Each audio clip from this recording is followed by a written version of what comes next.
All right, let's talk crankbait colors. Now, I have done quite a few videos where I talk about colors and I say they're not that big of a deal. Okay, so I know that I've said this a bunch. That I said colors are kind of, I think they're talked about way more than they probably should be. Here's why I think that. Why I'm going to talk about like the colors I have and what I think about them. So this is what I think about colors and what I think is important. Okay, color is always important, and then a lot of times never important. Okay, I know that's why I'm going to go into this saying that and hope you understand so you can listen to all of this, right? My private channel that I do, I mean, we get like crazy in depth with all this stuff. And that's what we kind of go over, things like this. It might be a 30, 45 minute long discussion about colors and what I think about them. I like how my camera just keeps moving.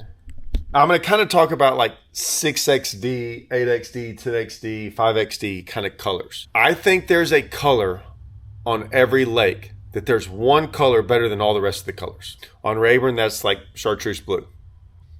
That is a Rayburn color, okay? For sure. Toledo was more of like the citrus shad color. You can catch them on those other colors, but for years, like the citrus shad was just a little bit better. Had a little bit more white in it, but still the same concept. Like down here in Texas, we have a lot more chartreuse blue for whatever reason. It's a better color than everywhere else.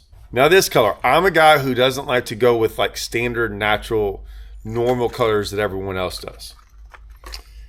And yet, here's like the sexy shad. The sexy shad, Kevin Van Dam pretty much made this color famous. So it actually works. And here I am sitting there going, yeah, I don't want to throw it. So when I would go to those lakes, and I'll never forget, 2014 All-American, somewhere up there, I came in fourth. And the final day, I did catch one on a chartreuse blue, but I got my butt handed to me for a couple minutes. And he was throwing this.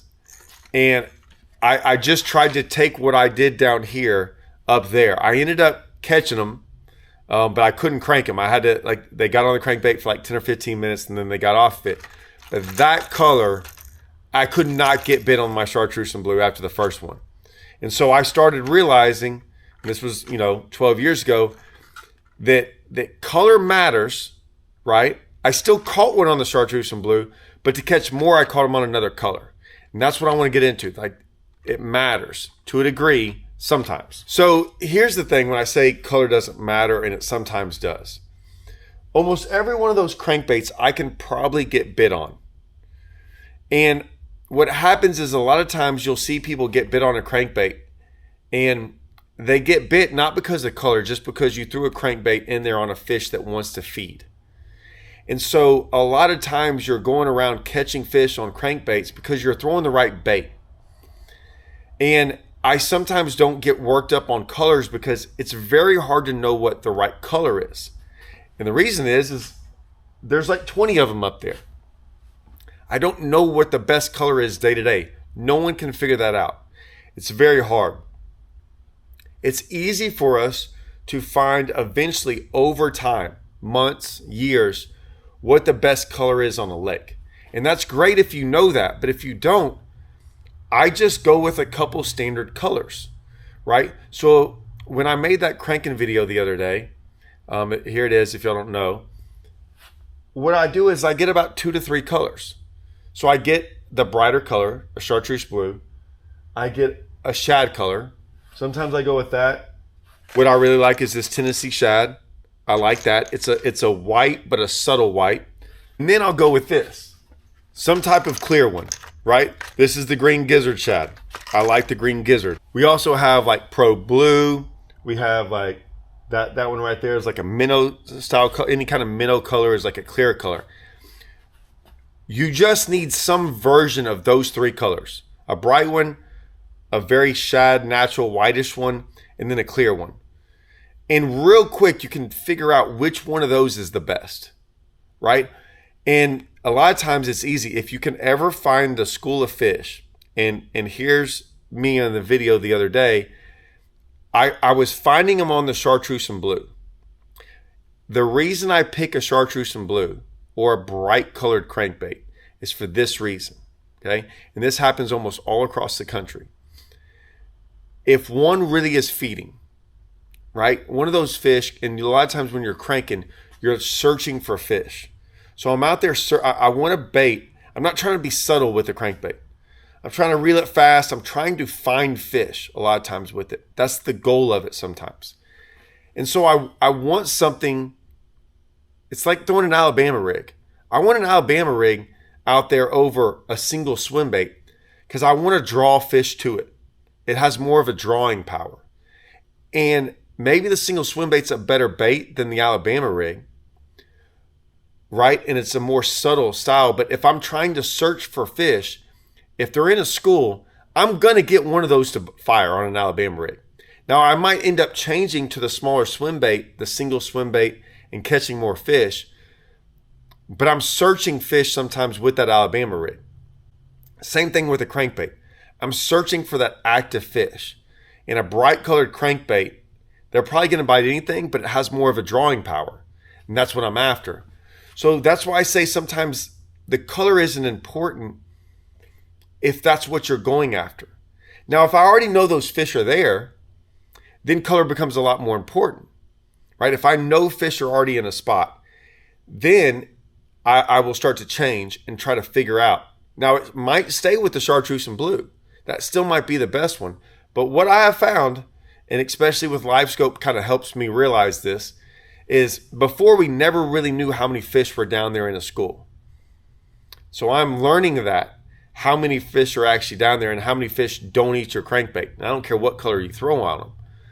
But I've found that if you just keep switching colors, and it's like you can go from the brightest one to a little bit more subtle one, and then a clear one that's like crazy subtle, you will start to see that like you can get bit on all those.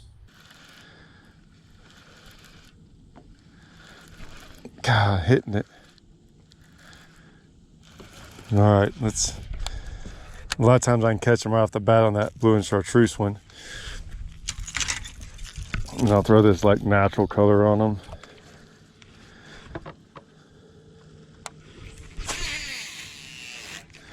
Little green gizzard, see if that matters.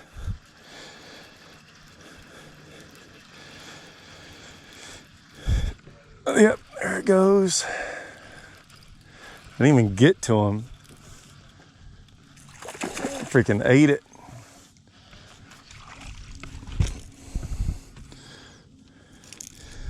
Eat it. Oh my gosh, look at them stacked up now.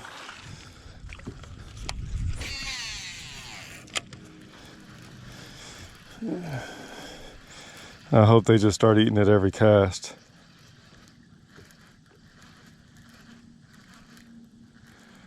Come on, really? How did I get through all of them and nothing? God, look at them all just disappear too. Unless they went and started chasing something. No, they're there. I need to back up a little bit though.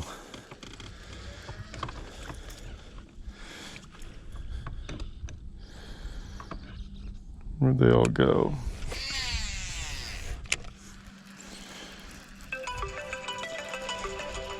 He's calling me. I'm catching fish, cranking. Oh, I got one too. He's gonna have to wait. Oh, yeah, he's gonna have to wait on this one. Ooh, that's what I'm talking about.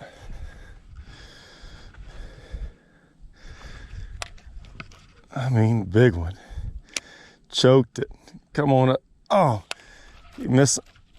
Yep, he's fighting now. One of them hooks came out. I'm having to let him go out there. He had two hooks in, now he can fight because he, look how far out there he is. Oh.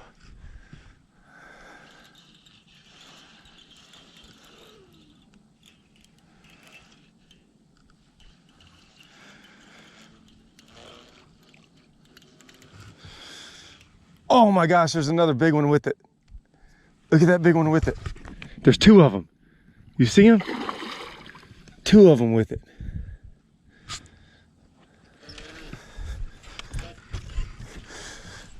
Come here, come here. Oh, that's a big one right there. It freaking bit me. That's awesome. Oh, big one, 5XD. And then you might get all the way to the end and then stop getting bit. And what I mean by the end is you catch a couple in a row and then it takes like 5, 6, 7, 8 casts to catch another one. And then you pick up another bait and like first cast, you catch a couple and then it dies down. And then you go to the clear one, same thing. Then you can almost start back over again sometimes and catch one here, one there. And you're just changing the color, but it seems like the more subtle you go, and that's why we make silent ones too, is you can still get them to bite because they've seen the other one enough. And so it's really about, so when I talk about color doesn't matter, it doesn't matter sometimes at the beginning. So if I was just going to a new lake, I'm just going to pick a color and kind of go with it for a while. Because you could switch colors and it has nothing to do with color. It means that they're not biting a crankbait. I'm just trying to get a feel and catch one. And hopefully if I start catching some, and maybe I'm there for a couple of days practicing or the tournament, I can eventually dial that color in. But at the beginning, I'm just kind of matching. If you don't have any clue, I'm just trying to match the area of the country I'm in, because it matters. And then and if you don't know that, just go with something like this right here, that Tennessee shad, right? This one right here, it's hard not to go with. It's got a little subtle to it. It's got a little white to it. It's just about as natural of a bait fish as you can ask for that has a little bit of drawing power. It's like you can't hardly go wrong with it. It might not always be the best, but it's never the worst, right? And I bring that color up because that's what we're trying to do sometimes, is we just don't know. And so that's my whole view on colors and how I'm trying to look at them and how I'm trying. Now I've got a bunch of different colors on there because especially on my local lakes, I just go throw them all eventually over time, over years. I mean, some of those crankbaits are 8, 9, 10 years old. And if I know I'm on a cranking bite, I'll rig different ones up and keep trying them and things like that. Trying to see if like maybe there's a new color they really want to bite. And it happens. Like I've got some different unique colors that they bite. I don't necessarily always go off of like forage. I think the water color and the water clarity means more than like the color, than like you trying to like match a shad or match a bluegill or match something like that. I think when you get down that deep in a 6XD, I think color shows up differently. So you're trying to, it's a shade of a color, right? So a blue and chartreuse is going to look different than a clear one. I think when you're going 2.5s, 1.5s, and you're in like 6, 8 foot or less, then the color actually mimics more of something, unless you're in like crystal clear water. But even in crystal clear water, I've seen sometimes that chartreuse, like brighter bait, sometimes kill them. Especially if you're going off to spotted bass or smallmouth, sometimes they want the brightest color. So, like I said, does it matter? Yes. Does it matter sometimes? Absolutely not. Sometimes you're just trying to get a bite. And sometimes when you're crankbait fishing, if they're on crankbaits and there's not a school of them down there, sometimes just throwing a crankbait on there, you're going to get bit on it. Like those fish on a point, if there's 1 or 2 on it, are probably going to bite first cast. So you're just trying to get a crankbait down there to them. And I guarantee you, you could probably throw any color and they would have bit. So it kind of depends on what you're doing. And it kind of depends on like what lake you're on and what you're actually trying to accomplish with a crankbait. But that's what I'm doing with a crankbait and the colors I choose. And then over time, you kind of get your colors that you like. And once you get confidence in them, you start to realize that like, oh, I can kind of take this crankbait anywhere and catch fish on it. So 2 or 3 of them, if you're really on a cranking bite, It's kind of all the colors you need.